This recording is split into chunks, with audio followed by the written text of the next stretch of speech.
14 দিনের সংসার, 2 সপ্তাহের সংসার শেষে জেলে গেছে। কত যুবকের যে স্ত্রী চলে গিয়েছে ফ্যামিলি ছেড়ে, কারণ জানে না তো কবে আসবে, কি হবে কেউ জানতো না। দাম্পত্য জীবনের মাত্র 14 দিনের স্মৃতি, এই স্মৃতিকে আঁকড়ে ধরে এক বোন 16টা বছর 17টা বছর কাটিয়ে দিয়েছে।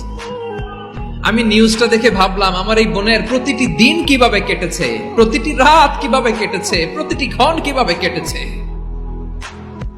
বিশ্বনবী বলেছেন, ইত্তাকি দাওয়াতাল মাজলুম ফাইন্না লাইসা বাইনাহু ওয়া বাইনাল্লাহি হিজাব।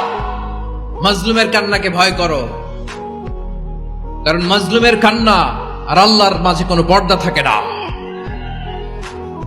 আমরা আর এরকম কোন জুলুম বাংলাদেশে দেখতে চাই না, জোরে বলেন ঠিক কিনা? আর কেউ নতুন করে জালিম হোক আপনারা চান?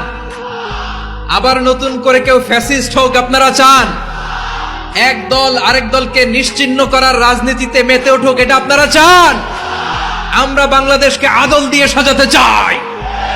আমরা এই 56,000 বর্গ মাইলের প্রতিটা ইঞ্চি মাটিকে কোরআনের আইন দিয়ে সাজাতে চাই। রাজি আছেন আপনারা? কারা কারা রাজি দেখান হাত তোলে আল্লাহকে।